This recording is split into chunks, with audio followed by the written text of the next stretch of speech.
10월 유럽은 세계에서 가장 큰 아트페어 두 개가 동시에 열리면서 정말 인산인해를 이루었는데요. 런던에서는 프리즈 아트페어가 20주년을 맞아서 열렸죠. 그리고 파리에서는 파리 바 아트 바젤이 2회째 열렸습니다. 자, 영국과 프랑스의 관계는 참으로 재미나죠. 또 브렉시트 이후에 영국과 프랑스는 다른 노선을 가고 있는 듯합니다. 이런 시장의 상황들이 미술계에는 어떻게 영향을 미치고 있는지, 지금 아트페어의 결과는 또 어땠는지 한번 알아보겠습니다.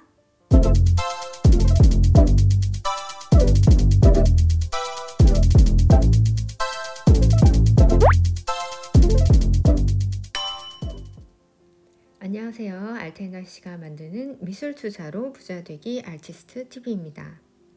네, 제가 지난 한 달간 한국 방문을 했었기 때문에 영상이 많이 올라오지 않았죠. 참 오랜만인데요. 녹음 환경이 좋지는 않았지만 멤버십 회원님들에게는 그래도 간간히 인사를 드렸습니다. 그리고 한국에서 담아온 영상들도 많이 있는데요.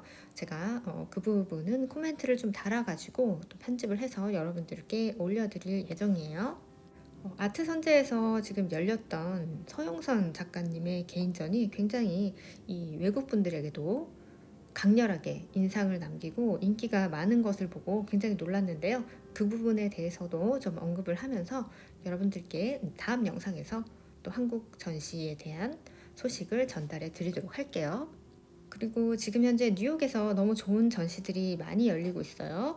10월, 11월, 9월, 10월, 11월은 굉장히 좋은 전시들이 많이 열리는 시즌이기 때문에 여러분들께 그 뉴욕에서 열리는 전시 영상을 앞으로 좀 많이 보내드릴 예정이고요. 또 몇 가지 공지사항을 드릴게요. 저희 텔레그램이나 또 이메일을 통해서 작품에 관련된 문의를 많이 주세요. 자, 궁금하신 분들은 얼마든지 이렇게 텔레그램이나 이메일을 통해서 연락을 주시면 되고요. 다만 작품 딜링에 관련해서는 저희 아트NIC 회사로 직접 연락을 주시거나 아니면 저희 멤버십 회원님들에게만 그 작품 딜링에 관련해서는 정보도 드리고 또 대행을 해드리고 있습니다. 예술작품의 경우에는 굉장히 큰 돈이 왔다 갔다 하고 이 정보가 중요하기 때문에 서로 간에 이제 신뢰 문제도 있기도 해서 멤버십 회원님들에게만 특별히 이 부분에 대한 서비스가 제공됨을 알려드리고요. 양해를 좀 부탁드릴게요. 그리고 질문 또 어떤 정보에 관련해서 공유를 하고 싶은 부분에 대해서는 텔레그램이나 이메일로 얼마든지 하실 수 있으니까 많은 이용 부탁드리겠습니다.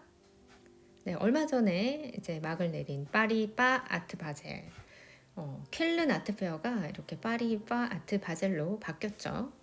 자, 올해가 두 번째 에디션이었습니다. 올해는 작년보다 규모를 좀 더 늘리고 또 특별전 같은 것들을 만들어서 굉장히 부스비를 싸게 하면서 특별전에 많이 참여를 할 수 있게 했고, 또 파리 같은 경우는 광장이 있잖아요. 그 광장에서 스culpture 전시를 또 따로 만들어서 진행을 했었습니다. 자, 그래서 티켓을 사서 부스 안에서 전시를 감상할 수도 있지만 꼭 어떤 구매자가 아니더라도 컬렉터가 아니라도 이 예술 축제를 즐길 수 있도록 이런 공공 퍼블릭 장소에서 전시를 아주 대규모로 진행을 한 것이 특징입니다. 또 그 전주에는 런던에서 프리즈 아트페어가 이제 막을 내렸기 때문에 이렇게 연결을 해서 동시에 열리는 건 아니고 앞에 한번 열리고 뒤에 한번 열리고 파리와 런던이 거리가 얼마 되지 않기 때문에 또 관광객을 같이 유치를 할 수도 있는 장점도 있었던 것 같습니다. 자, 이제 보고에 따르면요. 이제 전시가 끝났으니까 데이터들이 좀 많이 나왔습니다. 프리즈 아트 페어보다 아트 바젤, 파리 바 아트 바젤에 미국인들의 미국인 방문객이 좀 많았다라는 보고가 있습니다. 이 미국 컬렉터의 방문자 수가 매출에 아주 큰 영향을 미치기 때문에 중요한 데이터인데요. 페이스 갤러리에서 데이터를 보고하기를 로드코의 그림, 1956년 로스코의 그림이 30년 이상 대중에게 공개가 되지 않고 있다가 4천만 달러의 판매를 또 트라이를 했습니다. 그 작품을. 데이빗 주이너에서도 특히 미국인 컬렉터가 많이 방문을 해줬다고 얘기를 했고, 프리즈 아트 페어, 프리즈 런던에서는 7자릿수의 어떤 작품 판매를 보고하지 않았는데, 파리바 아트 바젤에서는 7자릿수가 판매됐다. 그리고 좀 더 비싼 작품을 많이 가져왔다라고 이야기를 합니다. 자, 그래서 이 UBS에서 밝힌 보고서에 따르면요, 2022년에는 파리 미술시장의 규모가 47억 불 달러였던 거에 반해서 2023년에는 50억 달러로 성장을 했다고 해요. 지금 전 세계적으로 경기 침체가 큰 이슈인데 좀 고무적이죠. 이 미술시장의 경우에는 파리 파아트 바젤이 생긴 이래로 오히려 규모가 더 성장했다는 이런 보고서가 나왔습니다. 작년보다 규모가 좀 더 늘어났지만 내년에는 조금 더 크게 할 예정이라고 해요. 지금의 전시장보다 조금 큰 센느강 건너편에 지금 개조 중인 그랑팔레로 옮긴다고 합니다. 그리고 전시 업체 수를 25% 늘릴 예정이고요. 올해는 총 154개의 갤러리가 참여를 했는데 내년에는 훨씬 더 많은 스탠드를 만들 예정이고 154개의 갤러리 중에 3분의 1은 프랑스 갤러리라고 해요. 이렇게 세계적인 아트페어가 자국으로 이렇게 들어오게 되면요, 일단은 좀 좋은 점이 뭐냐, 한국도 서울에 프리즈 아트페어가 들어왔잖아요. 처음에 초반에는 상당한 수의 부스를 자국의 갤러리들에게 기회를 줍니다. 초기에 좀 자리를 잡기 전에는 일단 먼저 그 나라의 갤러리들에게 훨씬 관대하게 이렇게 문을 열어주고 있거든요. 그래서 이번에 파리바 아트 바젤 같은 경우도 아직까지는 프랑스 갤러리의 참여율이 훨씬 많이 높다라고 볼 수 있고요. 그것도 당연한 것이 컨셉이라는 게 있잖아요. 그리고 기획이라는 게 있고, 이 아트 페어를 기획할 때 유럽에서 열리는 아트 페어 같은 경우는 유럽 작가를 소개하는 갤러리, 어떤 유럽 미술, 자국의 미술사에 포함될 만한 중요한 작품을 가져오기를 권유를 합니다. 그래서 프리즈 아트 페어 서울 같은 경우도 한국 미술을 좀 대표할 수 있는 작가들을 소개해 달라. 또 아시아의 미술을 미술사에, 현대 미술사에 좀 남을 만한 가치 있는 작품을 소개해 달라라고 권유를 하죠. 아트바젤 홍콩의 경우도 마찬가지죠. 네, 아시아를 대표할 수 있는 아시아 미술사에 길이길이 남을 어떤 지금 현재 아주 중요한 그런 작가의 작품을 가져오기를 이렇게 권유를 하고 있습니다.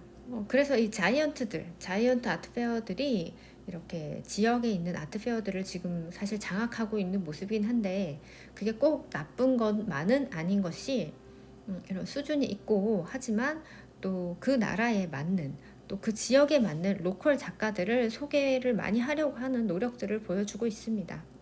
그래서 스탠다드만 우리가 높이면, 스탠다드를 좀 더 높인다면은 얼마든지 국제 미술계에도 경쟁력 있게 도전을 할 수 있다는 거.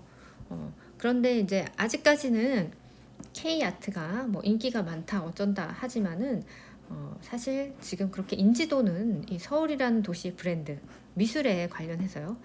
서울이라는 도시의 어떤 브랜드, 서울에 있는 미술관, 또 한국에 있는 미술관이나 작가에 대한 큰 브랜드 가치가 아직까지는 인지도가 좀 낮은 편이에요. 한 10년 정도 더 지나면은 많이 이미지가 좋아지고 인지도도 상승할 거라고 예상이 되는데요. 아직은 우리가 많이 노력을 해야 되기 때문에 절대로 자화자찬은 금물입니다. 자, 아트바젤 파리에서는 또 유명인이죠. LVMH, 루이비통의 소유주의 딸인 델핀 아르노가 작품을 보러 와서 또 작품을 구매했다고 합니다. 어떤 작품을 구매했는지는 아직 알려지지가 않았어요. 자, 하우저 앤 월스 갤러리는 파리바 아트바젤에서 부스 매진을 시켰습니다.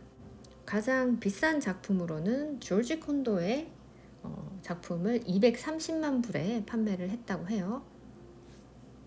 이게 프리즈 런던에서는 팔리지 않았고 아트 바젤 파리에 와서 팔았다고 하는데 하우자인 월스에서는 그 프리즈와 바젤을 좀 비교하기는 어렵다라고 얘기했습니다. 서로 성격이 다르고 시장 자체의 어떤 컨셉이 다르기 때문에 비교를 할 수는 없다라고 얘기했고요. 아트 바젤이나 프리즈 아트페어 같은 이런 큰 페어에 꼭 비싼 작품만 있는 것은 아닙니다. 비교적 리저너블한 가격대에 살 수 있는 좋은 작품들도 많이 있거든요. 그런데 이 좀 가격대가 리저너블한 경우는 아주 개성이 강한 작품이 굉장히 강세 우세하게 많이 팔리는 현상을 볼 수가 있었다고 합니다. 자, 갤러리 4개에서는 찬 요다의 아주 대형 유리 조각 작품을 3점 모두 8,000불에 판매를 했습니다. 이 작품은 향수로 이렇게 가득 찬 좀 특이한 작품이었는데 8,000불에 모두 판매를 했고요. 또 LED를 사용한 디지털 작품도 많이 눈에 띄었는데요. 그럼에도 불구하고 이렇게 세계적인 경기 침체에 영향을 많이 받는 갤러리도 많았습니다. 이런 부진은 내년까지 이어지지 않을까라는 예측을 내놓는 딜러들도 있었습니다. 자, 이렇게 아무런 문제 없이 아트 바젤 파리가 아주 잘 진행된 것 같지만 사실 위기도 있었습니다.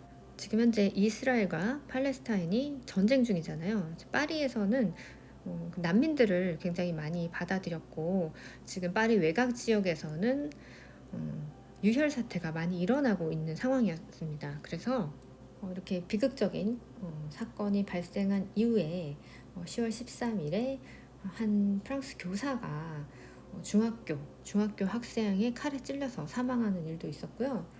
그리고 또 루브르 박물관도 위협을 받았어서 잠시 폐쇄를 하는 일도 있었습니다. 그래서 아트 바젤 같은 경우도 파리바 아트 바젤의 경우도 휴대폰 보관소 아예 없앴고요. 그리고 보안 검색을 굉장히 강화하는 모습을 보였습니다. 자, 이제 프리즈 마스터 런던에 관한 소식입니다. 파리바 아트 바젤보다 조금 일찍 열렸던 프리즈 마스터스 런던은 올해로 20주년을 맞았었죠. 영국이 브렉시트를 한 이후에 이 아트페어에 참가하는 참가 부스들이 이런 통관이나 여러 가지 무역을 하는 데 있어서 조금 더 상황이 복잡해지고 비용이 많이 증가했습니다. 이런 부분도 간과할 수 없는 일인데요. 그럼에도 불구하고 런던이 컨템퍼러리 아트의 중심지임은 분명한 사실이고요. 또 프리즈 아트페어는 또 그 중심에 있는 가장 큰 아트페어이기도 하죠. 그리고 지금 전 세계적으로 계속해서 확장을 해 나가고 있고 얼마 전에 제가 소식을 전했지만 알모리쇼 그리고 시카고 아트페어를 모두 인수함으로써 좀 더 많은 아트페어를 갖게 되었습니다.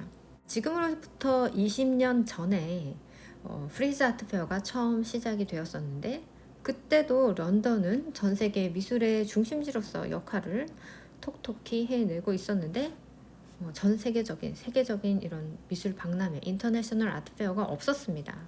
자, UBS 아트마켓 보고서에 따르면요 2018년까지 인터내셔널 아트페어는 거의 300개 정도가 되었다고 해요. 하지만 2005년으로 돌아가 보면 전 세계적으로 인터내셔널 아트페어가 68개 밖에 되지 않았다고 합니다. 지금 미술 시장이 얼마나 커졌는지 알 수가 있죠.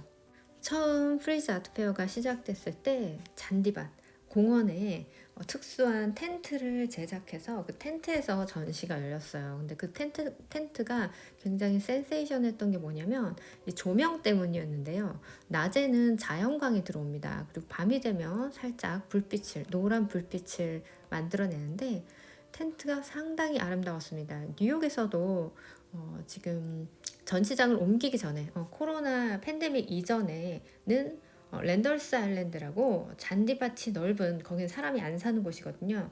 거기에다가 텐트를 아주 영구적으로 설치를 해 놓았었는데 이동에 불편함이 있었던 것은 사실이에요. 거기서 이제 이동을 할 때 시내 중심가에서 이동을 할 때 셔틀버스를 운행하기는 했지만 그래도 이동에는 좀 불편했죠. 하지만 그 텐트에서 열리는 그 부스의 어떤 조명으로도 대체할 수 없는 그 자연광이 은은하게 들어오는 그 아름다움 때문에 상당히 그 임팩트가 있었습니다. 자, 이렇게 여러 사람의 이제 인터뷰들이 쭉 나오고 이 증언들이 나오는데요. 정말로 재미있는 게 처음에 프리즈 아트페어가 시작이 되었을 때는 뭐 아무런 데이터도 없었고 뭔가 예측할 수 있는 어떤 소스가 없었대요. 중요한 사람 5명이서 나머지는 대행 업체를 이제 외주를 줘가며 이렇게 운영을 했는데 정말 주먹구구식으로 진행을 했었다고 합니다. 자, 그때 처음에 프리즈 아트페어가 시작됐던 당시에는 아이폰이 없었습니다. 그래서 스마트폰을 사용하던 그런 시대가 아니었기 때문에 몇 명의 방문객이 여기에 방문을 할지, 어떤 수집가들이 올지 데이터를 분석할 수 있는 방법이 전혀 없었다고 합니다. 자, 프리즈 아트페어의 처음 전략, 고급 고객들을 많이 유치할 수 있는 전략은 고급 음식과 술, 레스토랑을 유치하는 것이었대요. 영국도 음식이 맛없기로 유명한데 이 음식에 굉장히 신경을 썼었다고 합니다. 처음에는 정말 어떤 전략도 별로 없었고 순진한 생각으로 이 페어를 운영을 해왔지만 한 가지 분명한 사실은 좋은 갤러리를 많이 유치하면 좋은 컬렉터가 온다고 생각을 하고 지금까지 20년을 이어왔다고 하네요. 자, 여러분이 프리즈 아트 페어하고 프리즈 마스터즈하고 조금 헷갈릴 수도 있는데 간단하게 설명을 해드리면 프리즈 아트 페어 같은 경우는 지금 당장 right now 현재 컨템포러리 동시대 미술에 좀 더 초점을 맞추고 있고 프리즈 마스터즈 같은 경우는 히스토리에 좀 더 영향을 많이 받는 히스토리에 초점을 맞추고 있다고 합니다. 그래서 이번에 파리바 아트 바젤이 열렸잖아요. 그래서 프리즈에서도 마스터즈를 통해서 조금 성격을 많이 달리 한 것 같습니다. 그러면 고객이 겹칠 수도 있지만 요구가 다르기 때문에 성격이 다르기 때문에 더 다양한 것을 보여줄 수가 있죠.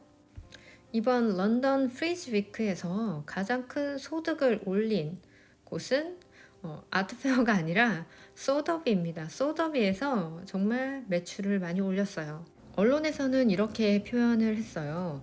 소더비가 이번 프리즈 위크에서 45.6 밀리언 유로를 긁어 모았다 라고 표현했습니다. 그리고 크리스티 같은 경우에도 굉장히 큰 매출을 올렸는데요. 크리스티의 경매에서 아리스티드 마이롤이라는 작가가 자신의 기록을 넘었고요. 키스 반동엔의 작품이 수수료를 포함해서 거의 11 밀리언 유로를 넘어섰습니다. 자, 재미있는 사실은 이 키스 반동엔의 작품이 낙찰된 것이 좀 센세이션이었는데 이 작품이 낙찰받은 이후로 경매장에 사람들이 술술술술 다 빠져나가기 시작했다고 합니다. 이번 경매의 하이라이트는 키스 반동엔이었던 거죠. 자, 이렇게 시장의 흐름은 언제나 바뀝니다. 자, 그리고 프리즈 마스터즈에서 판매했던 아주 특이한 작품은 공룡 뼈였어요. 굉장히 보존이 잘 되어 있던 이 공룡의 뼈는 프리즈 마스터즈에 2천만 불에 나왔는데요. 공룡의 뼈나 화석을 판매하는 경매는 많이 있거든요. 그리고 미국이나 유럽의 대저택에는 공룡의 뼈나 화석을 이렇게 전시를 해놓는 집들이 제법 많이 있어요. 하지만 이 생물학적인 연구에 사용이 되어야 할 이 공룡의 뼈를 개인이 소장한다는 게, 이걸 판매한다는 게 이게 과연 맞는 것인가에 대한 논란은 계속 이어지고 있습니다. 자, 이렇게 이번 달 전 세계에서 열린 가장 관심이 높았고 큰 아트페어, 아트바젤, 파리바 아트바젤, 그리고 런던에서 열린 프리즈 마스터즈에 대해서 알아봤고요. 지금 전 세계적으로 미술 시장은 더욱더 확대되고 확장되고 있는 모습입니다. 좀 더 많은 페어가 지금 전 세계적으로 열리고 있고요. 한국에서도 좀 더 많은 아트페어가 열리고 있습니다. 세계적인 금융 위기임에도 불구하고 이렇게 미술 시장은 계속해서 확장을 하고 있고 자리를 잡아가고 있습니다. 무엇보다 이 미술계가 좀 건강하게 발전을 하는 것은 한쪽만 발전을 하는 게 아니라 다양하게 다양성을 갖추면서 이렇게 탄탄하게 발전을 해 나가는 것이 가장 좋은 모습이에요. 이렇게 주요 아트페어가 열릴 때 주변에서 위성 페어가 많이 열리면 좀 더 많은 관람객들의 수요를 충족할 수가 있습니다. 모든 컬렉터가 다 비싼 작품을 원하는 것도 아니고요. 아주 다양하게 부분적으로 나눠서 페어를 많이 열 수가 있다면은 미술계가 조금 더 건강하고 탄탄해집니다. 이제 11월에는 뉴욕에서 열리는 ADA, 미국 아트딜러 협회에 속한 갤러리들이 여는 아트페어가 있습니다. 한국 같으면은 화랑미술협회라고 해야 되나요? ADA 같은 경우는 가입하는 조건이 조금 까다롭긴 합니다. 신청을 해서 받아주는 게 아니라 기존의 멤버들의 추천을 받아야 하고 갤러리가 오픈을 한 지가 5년이 넘어야 되는 조건이 있습니다. 그래서 어느 정도 수준을 아주 잘 유지하고 있다고 보시면 되고요. 또 미국 미술의 뉴욕 미술의 스탠다드를 잘 보여주는 아트페어라고 생각합니다. 제가 11월에는 ADA 페어를 소개해 드리도록 할게요. 네, 여러분 시청 감사드리고요. 저는 다음 시간에 또 찾아뵙도록 하겠습니다. 여러분 안녕히 계세요.